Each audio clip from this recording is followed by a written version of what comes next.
Hello, everybody. My name is Ben. Um, this is the first episode of my single podcast. I started one just yesterday, actually, with one of my best friends who is also my roommate. And I think we're going to do well with that one. But there's also, I think, a need for me and possibly a need for others to get that solo perspective sometimes. Um, I have had a lot happen in my life recently, and the worst part of a lot of it was feeling like I was alone. But I'll get into that as we go along. Right now, let me go ahead and start off with who I am, what I've done, why I'm doing this. So again, my name is Benjamin. I am currently at this time 37 years of age, recently divorced. Been about 4 months now since the divorce was finalized. Actually, yeah, 4 months. And in that period of time, there has been a lot that has happened. I, before that, um, full disclosure, right? Like, this is part of the thing that I'm doing is everything that happens to me is about me, right? In the sense where I'm the one who did these things, I'm the one who caused these things, whatever it may be. And so it is it is important that I preface a lot of things as I go along, just because I know that I want to give the biggest picture that I can possibly give to anybody,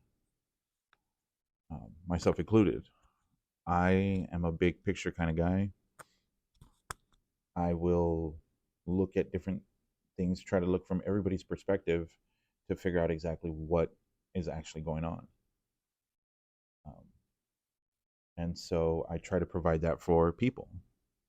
I want people to know why or where I'm coming from. So that's what I'll be sharing. I'll be sharing my perspective. I'll be sharing my thoughts, my feelings, my emotions. There will be a time, probably in the near future, maybe even in this episode, that I cry. But that's because it's a real thing. And so, I welcome everybody to join in on the conversation. Or if this helps you, great. If this helps you process some stuff that, maybe you otherwise wouldn't have processed, awesome. Aside from me processing things, it's also part of the reason why I want to do it. Uh, but anyways, back to who I am. I am, again, divorced 4 months now. People will say, like, why do you tell the the negative aspect of that? Like, as far as like the reason for the divorce. Full disclosure, again, I was unfaithful to my wife. Not in the physical sense. Um, I developed an emotional attachment to somebody and chose her instead of my marriage. There's a couple of things that happened in between then and the divorce, but that's the gist of it. So, in saying all of that, or at least talking about that part, you could see where some people might look at me and be like, well, this guy's a piece of crap. He cheated on his wife, he did this, he did that. But it's not that simple, right? It's easy for us to throw stones at glass houses when we're outside of them. But if you stand in the middle of it, then clearly it's going to be a little bit harder for you to throw that rock. Even before I went through all of this, I found myself doing the same thing. I'd look at people and be like, how could you get a divorce? Like, how could you not work it out? Like, aren't you supposed to be with the one person that you said you wanted to be with? And isn't it till death do us part and all of these things? It's supposed to be.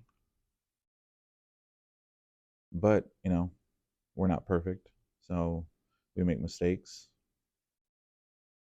But that's fine. That's part of the human experience. That's part of the growth that we get to go through if we're willing to.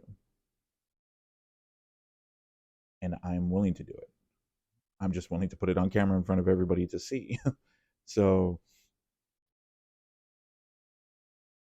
prior to the divorce, it had been almost 13 years since I said I do.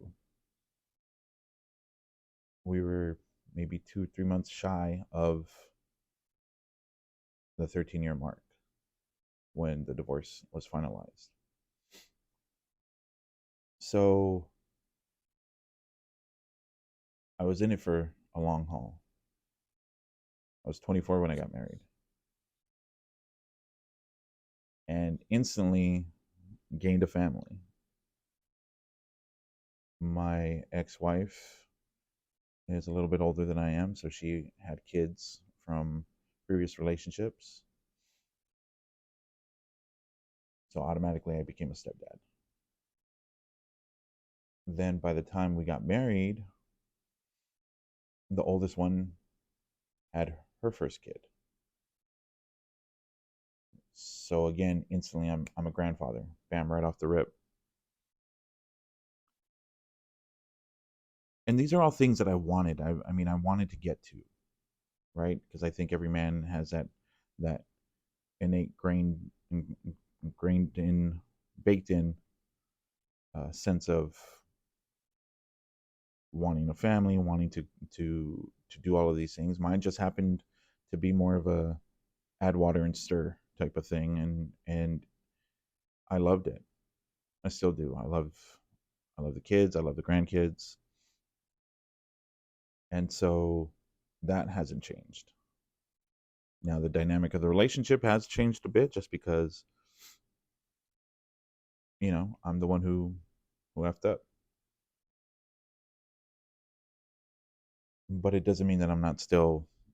Mm, I haven't made myself available to be there. So I'm going to continue that, of course. More about me as far as where I'm at right now. Today is day number 2 of being sober. Now, some people will be happy with that. Some people will scoff at it. I know, because I've kind of been a scoffer at times, and been happy for those people that I know that have chosen to do that.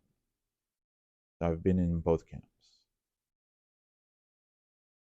If you're a scoffer and you think, hey, if you can't control your liquor, then, it's not that I couldn't control it. I mean, I got to a point recently where I couldn't, but that was also emotionally driven, and a lot of different things were playing into it. But the fact is that it was controlling me. And so I decided that it needs to stop. I've been on a journey of wanting to be a better person. Not just for the people around me, but for myself. Being able to look at the mirror every morning and feel confident in who I am is something worth doing. So that means alcohol is out, and that means alcohol is out. That means any other substance is out.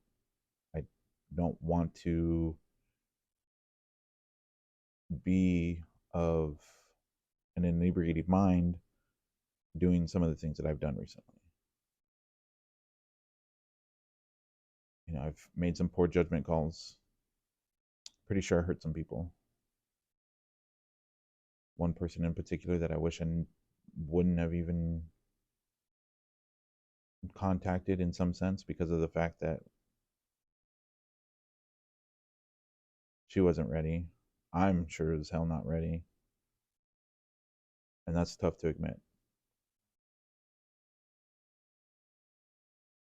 A little bit more backstory about me. I am from a broken home, just like many people nowadays are.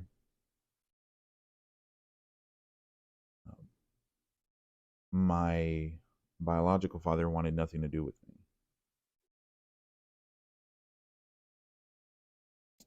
And left my mother to raise me by herself, granted with the help of family. My tias, or my aunts, are some of the pillars that I've had in my life, even when we didn't see eye to eye. But still, raised by a single mother, having to deal with me, who, I mean, as we go along, you'll realize, damn, he's a lot, especially as a kid.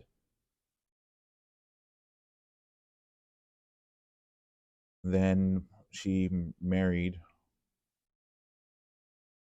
when I was 10, going on 11. And then had my sister, who I love to the core. I think as any sibling generally would love their siblings, because I wanted her in my life. I mean, my mom knows because she's repeated this story to me, but prior to my mom getting married again um, and having my sister, I wanted a family. I've always ever wanted a family, which is probably why I sought out the relationships that I have. Um, but my sister was an answered prayer. I can clearly remember being 4 or 5 years old, asking my mom, "Hey, why can't I have a sister?" And praying to God that I would have a sibling. I have cousins who I love and have been with my whole life.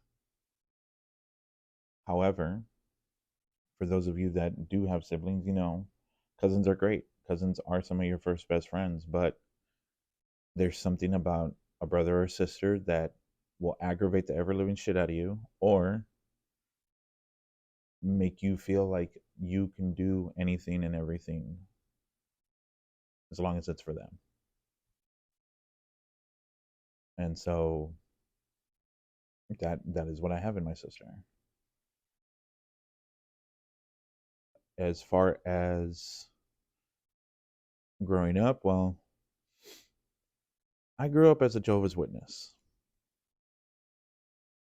Clearly, by my look, you can see that I no longer identify as one. I was very fortunate to be able to get out of there when I did at the age of 16. I mean, I had already been in trouble with the church for like a year or so at that point when I finally left.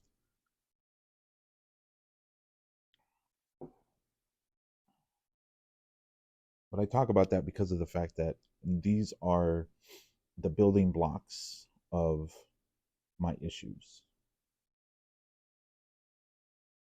which I hope to continue to unpack. And hopefully, if anybody watches this and can relate and hasn't started the unpacking, maybe this will be the way that you kind of start doing that. Because God knows I've done that with other things that I've listened to. When I hear other podcasts or when I hear sermons from pastors that I enjoy, um, it highlights and opens up little things that I may not have been aware of, or maybe I was aware of, but I was choosing to ignore. But it brings it right to the forefront. And that's what I want to do. But in the most open and honest way that I can possibly do. That means, yes, I am first and foremost a man of faith. Um, I've been an associate pastor, I've been a youth pastor. My faith is still at the core of everything that I do. But through my divorce, I've come to a realization of it's not a matter of having the right legalistic mindset or doing the things that you have to do, right? Take it as when you love somebody. Perfect example I'll get to. Um, as I talk about my just my last weekend. Perfect example is that you love somebody, you love your spouse, you love your partner, whatever, man, woman, whatever, your dog, your cat. Again, I'm not here to judge. I don't give a rip what anybody does in the privacy of their own home.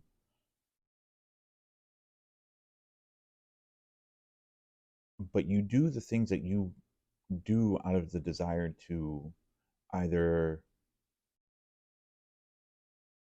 you love this person and you want to do things for them because you just want to, um, or you do things out of obligation, which I'm very familiar with, because you feel like you have to. These are the things that like you tell yourself or you've been ingrained through your life to do because you're supposed to do. And realizing that my relationship with God is more of the love aspect.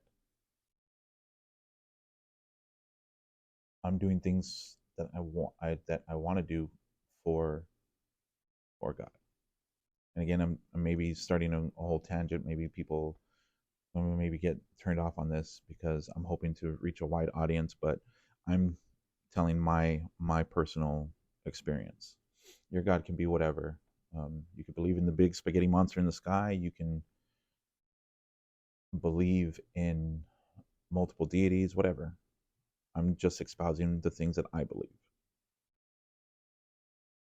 So please don't come telling me that, oh, Ben's a Bible thumper and all this other type of stuff, because I'm never gonna. I have one right over here. I have my Bible right there, but I'm not gonna get it and whack you with it because it doesn't. It does. First of all, it does me no good, and it sure as hell doesn't make you any better. So why do that?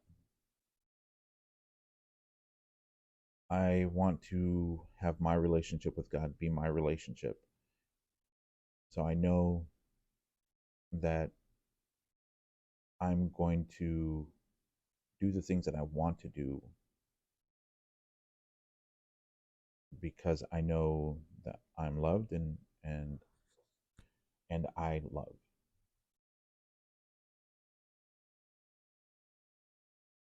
Again, going back to the building blocks of what has led me to where I am now.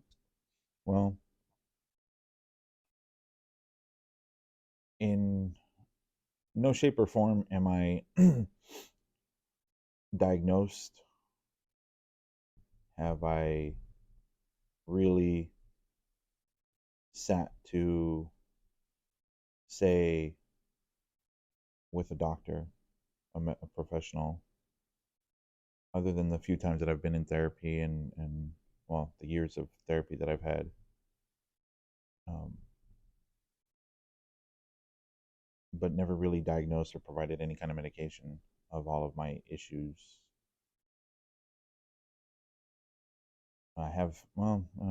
I take that back. When I was 16, depression was a thing, and that definitely was medicated at some point for a little while.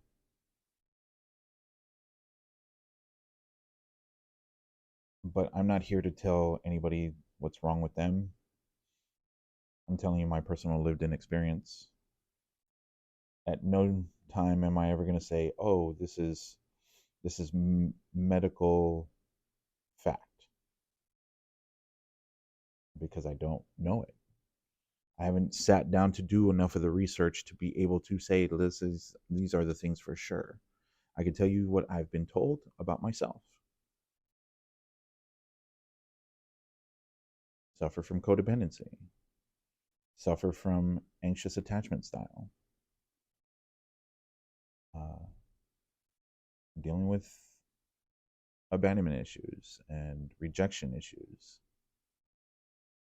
These are all things that I think a lot of people are familiar with in themselves, but maybe not have been so ready and willing to face them. I, on the other hand,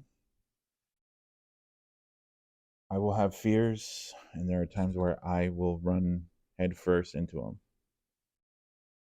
For example, I guess kind of using this as a segue into my weekend and kind of what has kind of prompted me to kind of reshift and refocus my energy back into me, fixing this. So, as I mentioned before, I was married before.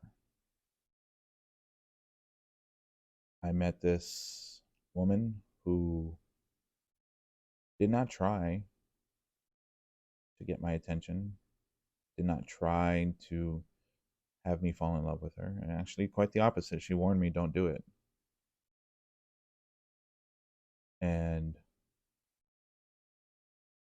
being the contrarian that I am, you say up, I say down. I ended up pursuing her. So much so that it led to my divorce. Now, this isn't her fault.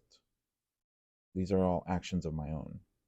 So I'm going to have to continue to preface these things because, again, anybody that knows me that watches this may see things from a skewed perspective. Their bias is going to come in. Uh, just recently with my friend Drew in our podcast, he shared a message that his current uh, they're not boyfriend and girlfriend, but they basically are.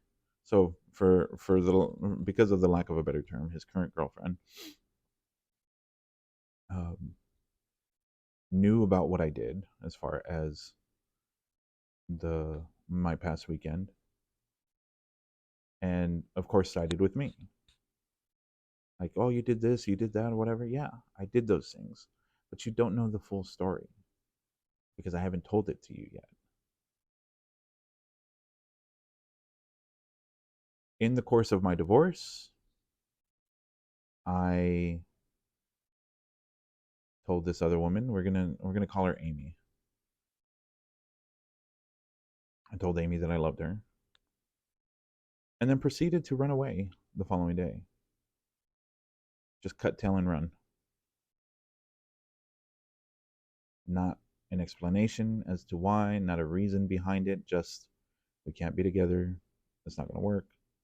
Bye.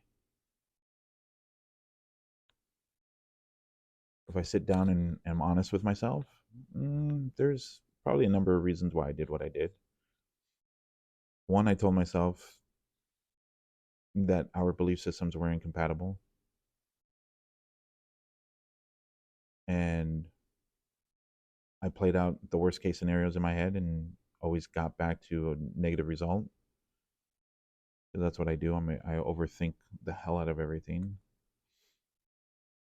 The best way to describe it is anybody that's seen the Avengers movies when Doctor Strange is doing his whole uh, future vision thing and only sees one possible winning outcome, yeah, that's the type of that's the type of shit that I do. I will freaking play out every single outcome and I will live in the worst one, even if it's happened or not. And because I live in the worst one, I make that one the reality. And I don't want to do that anymore. I don't want to be that person anymore. I want to be able to look at the most positive aspects of my life and live in those things. But again, going back to Amy, I left for 3 months, no contact.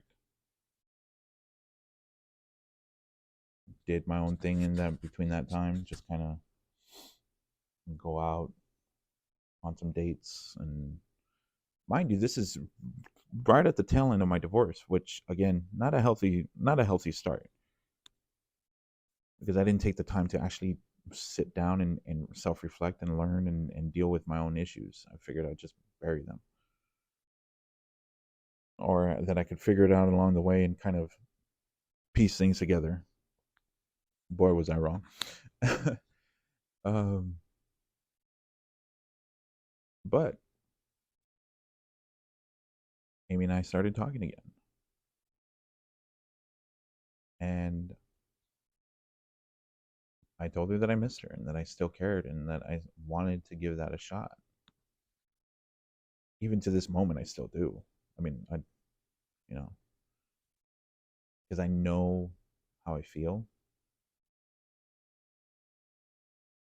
I know the feeling, but why do I feel the way that I do? Given all of the things that I've recently have gone through, should I still feel that way?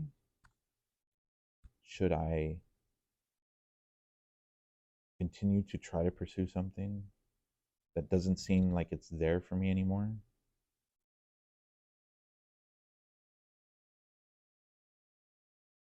The the anxious attacher in me says yes, go freaking full bore.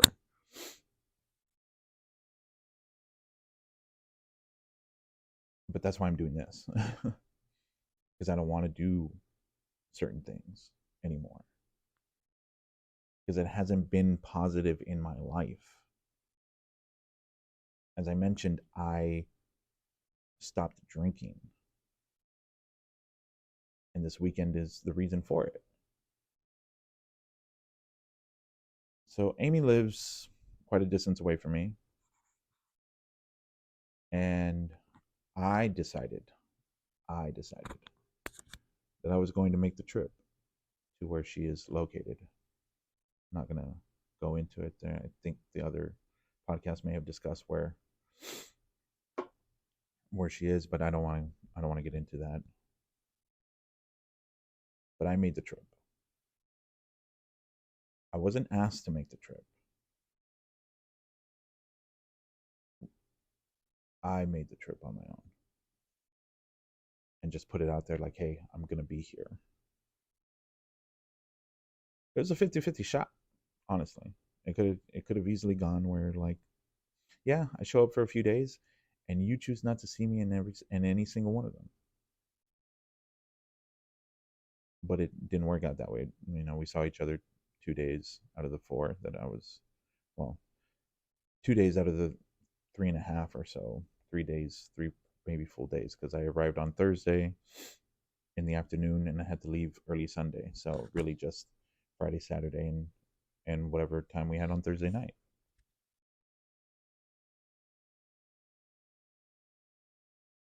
But I went there with the intention of finding an answer, regardless if I was going to like it or not. And the way that I spent that weekend, trust me, I wasn't happy with it.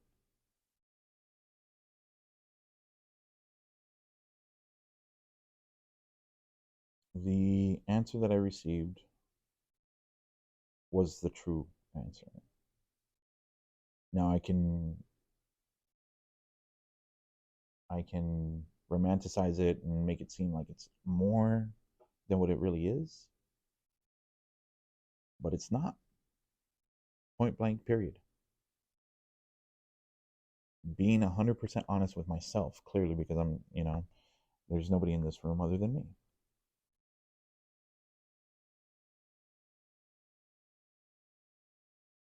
She does not love me the way that I love her. Maybe as a friend, great. Do I have a lot to do with that? Absolutely. Because I broke her heart.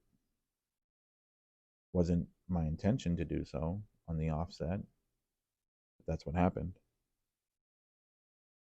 She forgave me. She told me that she forgave me, which is great. That is something that I get to carry with me now. I get to live in that forgiveness, hopefully. I'm not very good at that a lot of times.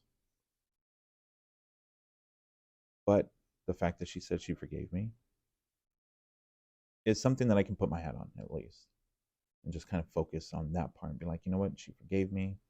We may not end up where I want to end up with, where I want to end up.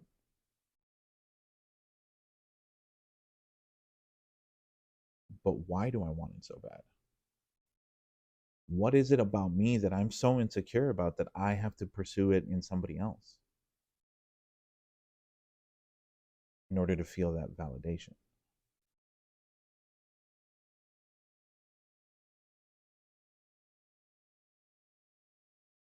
This weekend, I arrived, like I said, where she was at on Thursday afternoon.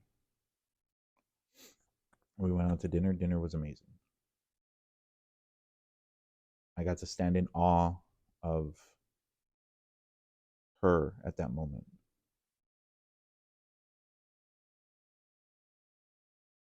Got to hang out a little bit that night. Great. I had somewhat of a peaceful night that night. Friday rolls around, see each other for a little bit in the morning, and then again at night. But those were also my own doing. Those were things that, like, if I'm being honest, I kind of thrust it upon her, and wasn't fair to her on that part. And then maybe that's the reason. That's part of the reason why I got the answer that I got, because I kept pushing. Again, not dealing with my own stuff leads me to act out in ways that I otherwise probably shouldn't or wouldn't.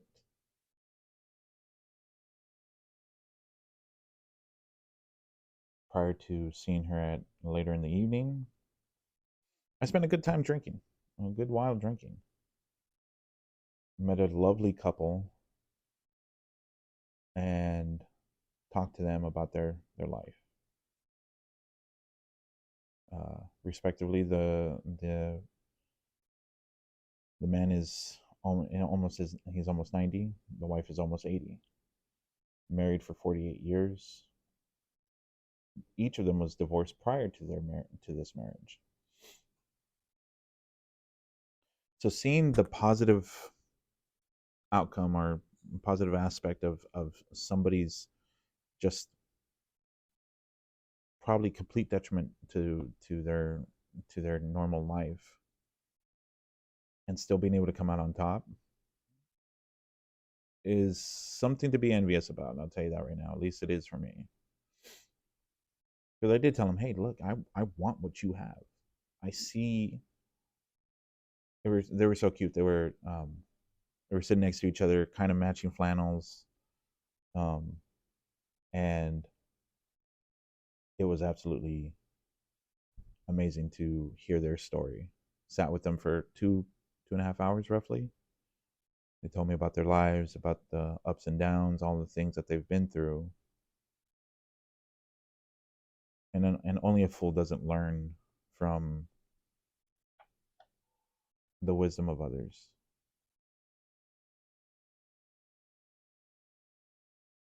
But a fool will also act out in ways that a wiser man wouldn't. So,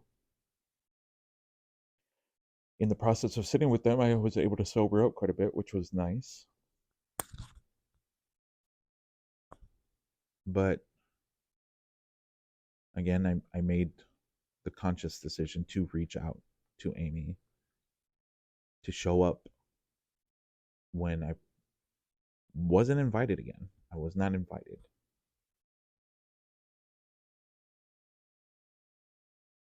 We had the discussion, we had the conversation that we had been needing to have. Really, that's the silver lining, is that, there's a conversation that I feel that was put off, that could have happened sooner. But it is what it is at this point. I have to look at all of the aspects of everything that's happened. Did I push? Absolutely. Did I initially run away? Absolutely.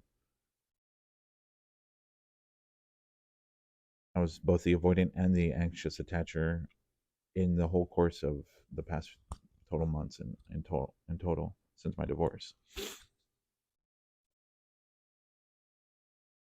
I was asked by a friend, like, why do you want it so bad? And I'm still thinking about that answer. But to finish up the weekend, Thursday night went well. Friday night was a little bit, felt a little bit better.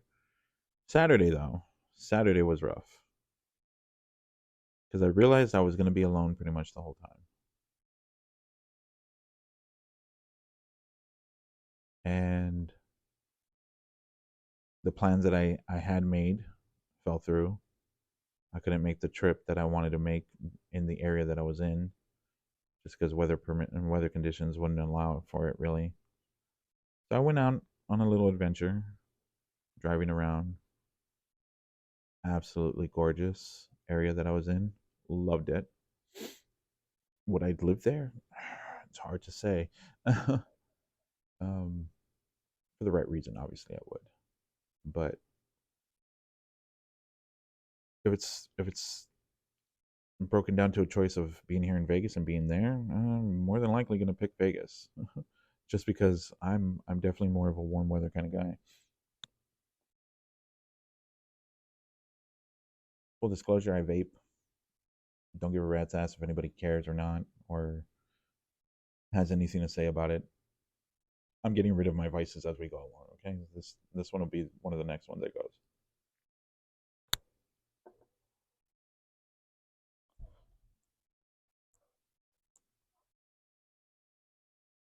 But Saturday was involved a lot of drinking, a lot,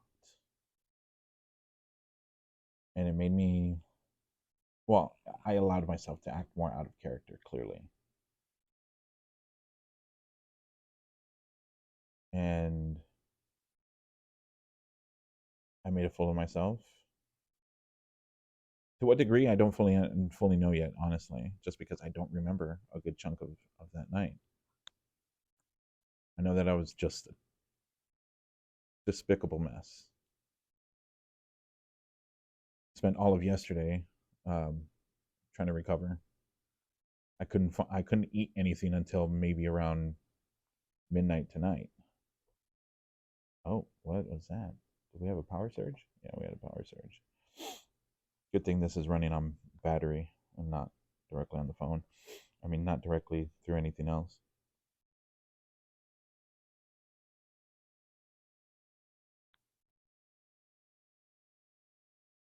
But I had a long plane ride back home that I chose to kind of do in a good amount of silence.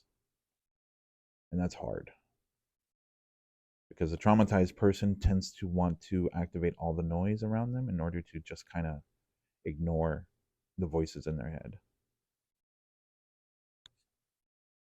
I threw on some podcasts. I threw on a couple of videos that, just kind of things to kind of shut off for a little bit in the flight because I wanted to take a nap because I was still nursing a pretty wicked hangover. But most of the time it was spent in a silence. Maybe 1 hour out of the 2 hour something flight was actually spent listening to a podcast, a sermon by a pastor that I really enjoyed listening to. Controversial in his own way in the past, Pastor Mark Driscoll. calls men out on their stuff, and I like that because that's what I'm here for. I'm here to call myself out, but I'm also willing to call out my friends on their stuff. If you watch the podcast with me and Drew, you'll realize that eventually we are going to give each other some shit, but we're going to be honest with each other, which is what I'm trying to do here. I'm trying to be honest with myself, regardless of anybody sees it or not.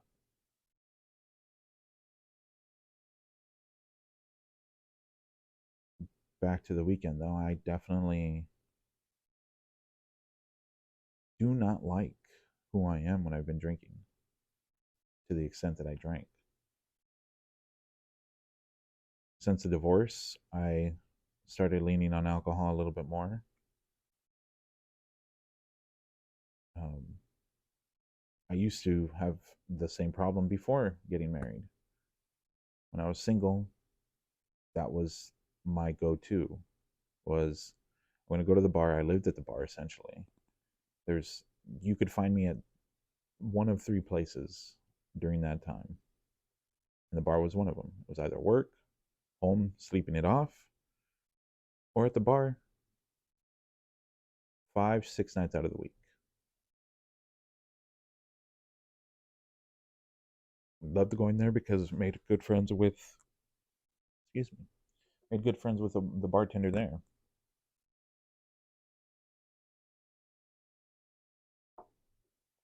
I'll use Tim's real name because I don't think he would mind. Then again, it's been a few years since I've seen him. Um, but he looked out for me, even in some of the states that I would get into that those nights.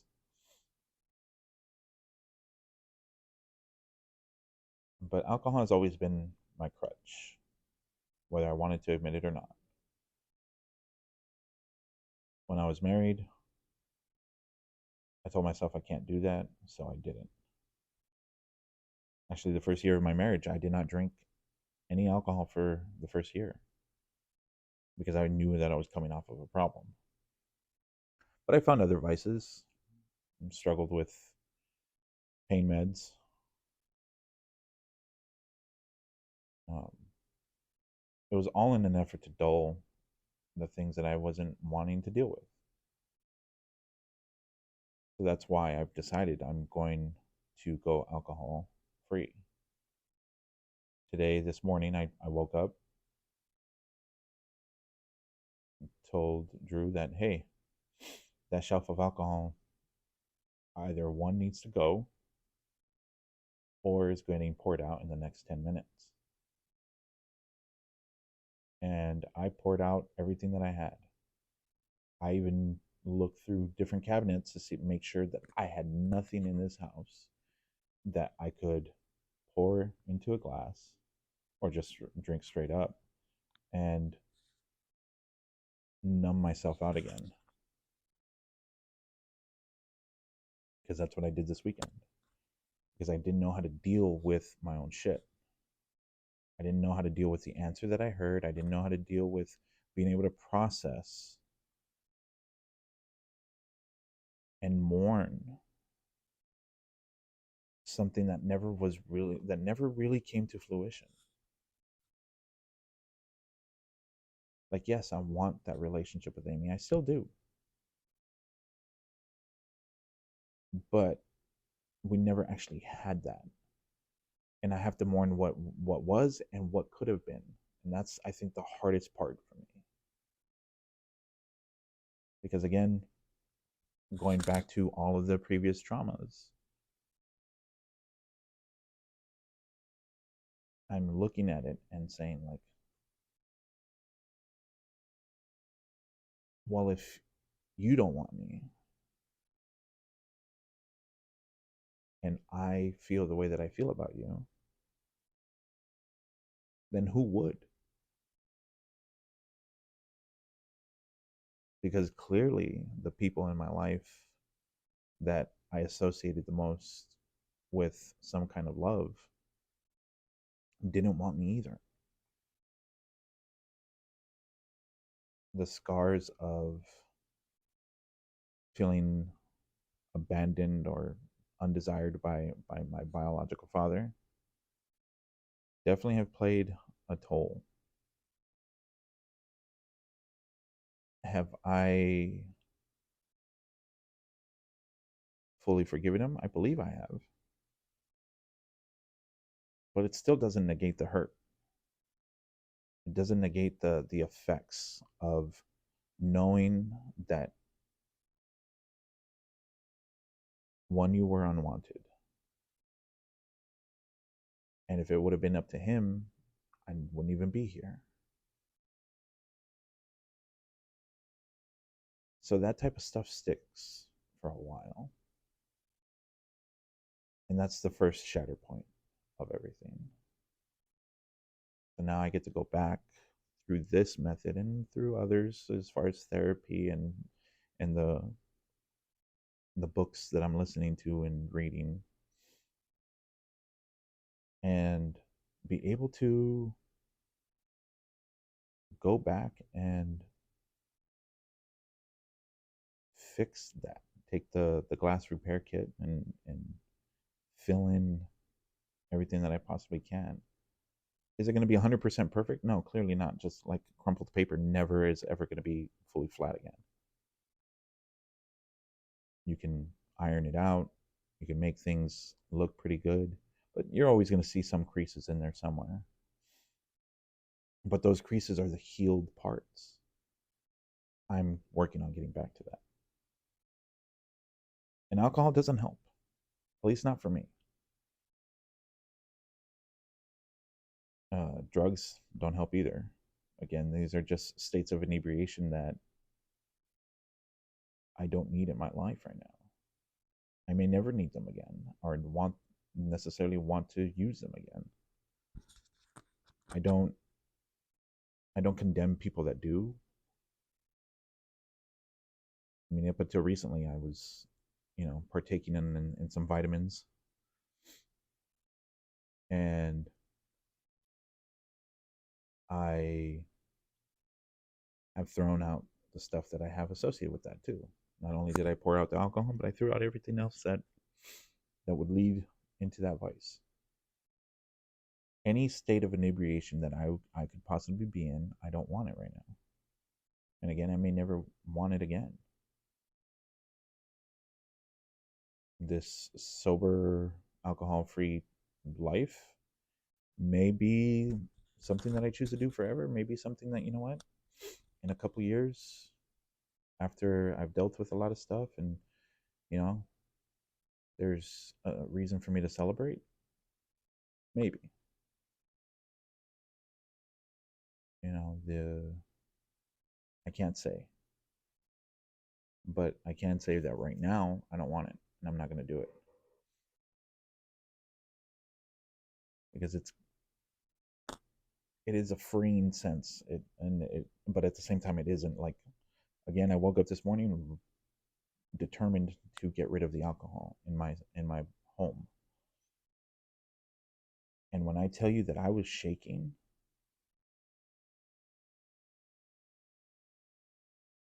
I had visible tremors in my hand because I knew that I was fighting against my deepest desire core. But that part is that part of me that wants to self medicate, self loathe, and self destruct. I think a lot of people have that part in them, but they may not fully be aware of it. And if they are aware of it, some people choose to ignore it, and some people choose to take a sword and freaking cut that bitch's head off. I have been frolicking around with that part of me this past weekend. Yesterday and today, I picked up the sword and said, "Nah, that head's coming off." So it's an internal struggle, and it's going to continue being an internal struggle. But that's why I'm putting it out there, so it becomes internal, but it also becomes external because now there are people that will hopefully, one, see it and think, you know what, I know that guy. And if he's doing that, then maybe I can do something. Or two, be or come to the realization the first time, right? Or you could just choose to ignore it and just see what it is that I'm saying, or hear it as just a bunch of white noise. Hell, you don't even have to listen to it, right? Like, any friends and family that see this, you're under no obligation to watch and listen to in its entirety. There may be points where I don't want you to. um, Once I start getting into certain things of my life. But those are all aspects of who I am and who I've become to this degree, to this point. So you can stick around, you cannot. It's not going to be. It's not going to stop me from continuing to do this because, again, this has been a very freeing experience for me.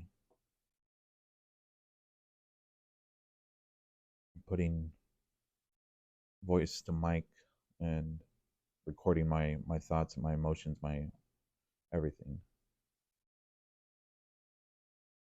I'm starting again to work on myself. I hope it inspires somebody to start working on themselves too if they haven't already done that. Been looking for a reason to do it or some type of extra motivation to do it.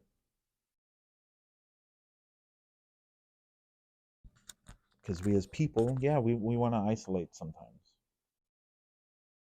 But we also want to know that we're not doing this shit alone. There's a comfort that comes from knowing that you're not alone in your suffering and in your feelings and whatnot. Um, Back in October, November, I was a part of this group of people that going through similar struggles as far as codependency. And the first couple of weeks was a little rough because it's like, ugh, I'm around people that they have their own stuff, but I got my own stuff. Like, my stuff feels like a freaking mountain. Yours to me looks like it's a little pebble. But they feel the way that I feel as far as like their stuff feels so insurmountable, but yet everybody else seems to have a smaller bag while I'm trying to carry freaking Mount Everest on my back. And the first couple of weeks again was a little rough. But around week 3 or 4 of an 8-week process, I was able to share the things that were going on in my life and allowed myself to put it out there. And more people started to do that as well. And they felt more comfortable knowing that, you know what, we're not alone. And we can do things for ourselves. We can have help. And I enjoy that. So again, I'm hoping that this maybe resembles something along those lines for somebody out there. Now, granted, all my thoughts aren't always going to be in a straight line. I'm sure there's been times in this part so far that bounce around. And I tend to do that, but I think a lot of people do. Excuse me. Woke up very early this morning. But I think a lot of people tend to bounce around in their thoughts and don't know how to make sense of it sometimes. Because God knows I don't.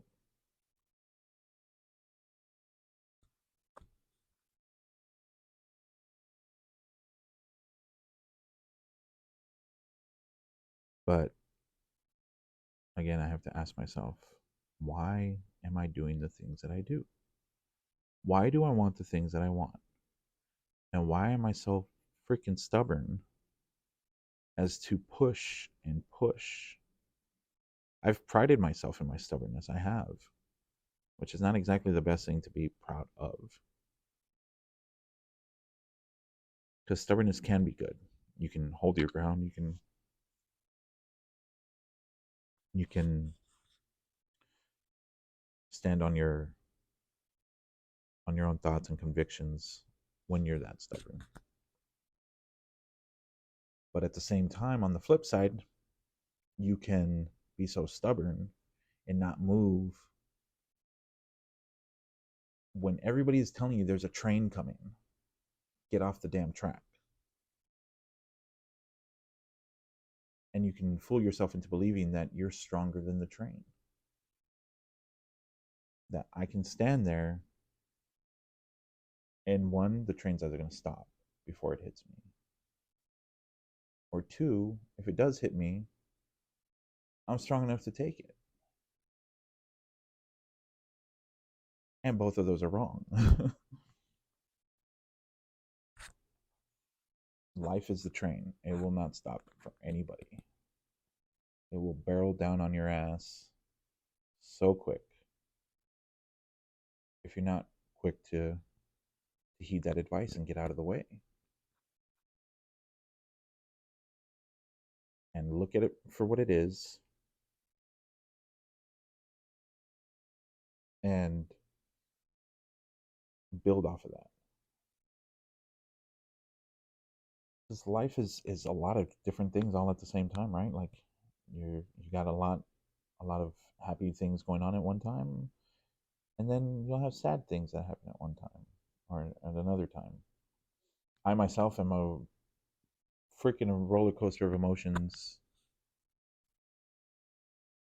and that's more so in the recent months.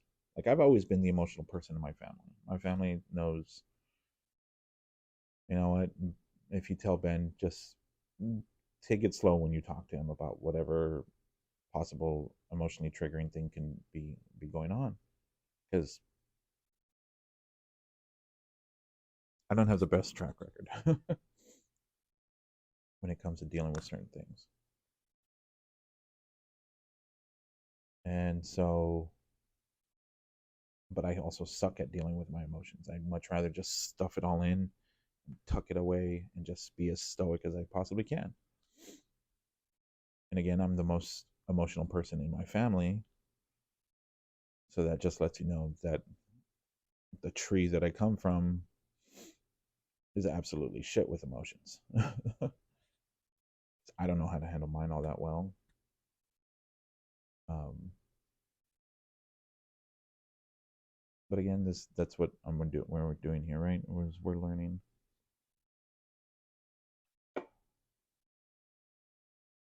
Some of the things that I am currently doing to work on those things, because I don't want to stop, or I don't want to talk about the things that I'm doing without introducing some of the things that I'm doing. So currently, I am listening to multiple different books for different reasons. The first one that I picked up and have gone through and am doing a class with or class in is called Facing Codependence. What it is, where it comes from, and let's see, right here where what I think I might be. Oh, don't want to do that. I just want to. And how it sabotages our lives, which is very spot on of a title. The next one is Anxiously Attached. That one was a very big eye opener, especially considering that I wasn't aware of my attachment style. Have I acted out on it? Of course, because that's my attachment style. But being aware of it now kind of makes it a little bit easier to kind of rein in, but not entirely, because clearly, like I said, this past weekend, alcohol definitely made it a lot easier to just let go of the reins and say, ah, freaking go full bore. And then the next book is Stop Doing That Shit. And there's a couple other ones that I gotta get. But those are the things that I'm currently working on again. I've listened to some of these, started to work on things, but then because I allowed myself to get comfortable, I stopped. Thinking that all right, cool. I've got a little bit of I I I told myself I was gonna go for a day hike.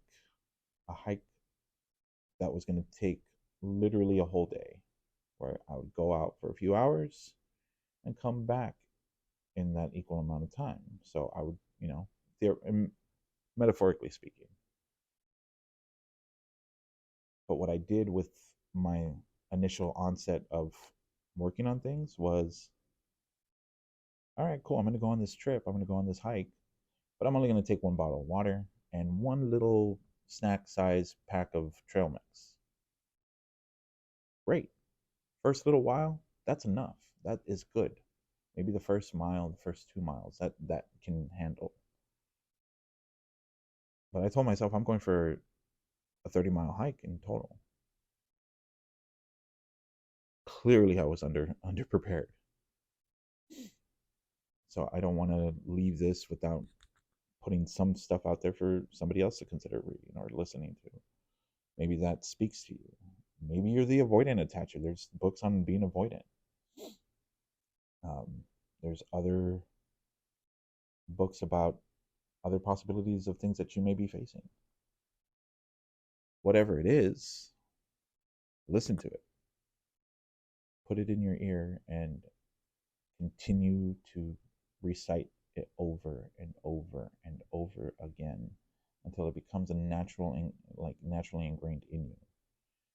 It's not an easy cycle. I'm starting all over. This is day 2 of my sobriety, but this is day 1 of me saying fuck the bullshit and just doing what it is that I need to do to make myself a better person for me, so that I am happy and healthy for myself and for my family, for the people around me, and maybe eventually the partner that I end up with. Like, I'm not going to say that it's going to be who I want it to be, clearly, like, because I want it and it doesn't seem like it's necessarily reciprocated right now. That's fine. I have to deal with that. My own sense of rejection and self-worth got called into question, and that's what I have to face now. But nobody called it into question other than myself. So don't be afraid to do the work. There's people out here doing the same work, so you're not alone. I'm not alone. I will be surrounded by some of the people that I've gone through some of this stuff here in the near future, and be able to catch up with them and be like, hey, life's been shitty. I wish I would have stayed in contact. Or I wish I would have done this. I wish I would have done that. But today is day 1 again. So go out there, take that sword, stab those demons right in the fucking chest. And then for good measure, double tap that shit and cut their head right off. And if you see it start to grow back, run. No, I'm kidding. Take another swing at it. Chop it up into pieces. Throw that bitch in a blender. I don't care. Whatever it's going to take to freaking get rid of it, do that. As long as it's not self-destructive to your progress, do that. And hopefully this has been helpful. If it has, great. Drop a comment or a like and let me know what you think. If it hasn't been helpful, tell me that too. Tell me to go fuck myself for all I care. I don't really. I'm not here for the approval as much as it is the desire there too. But again, just do the work.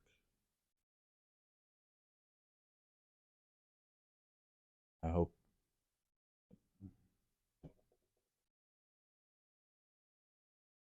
I knew the crying was going to come eventually, which is great. It's right at the tail end of it, so this is awesome. Do the work. I'm talking to myself a lot on this. But anyways, until next time.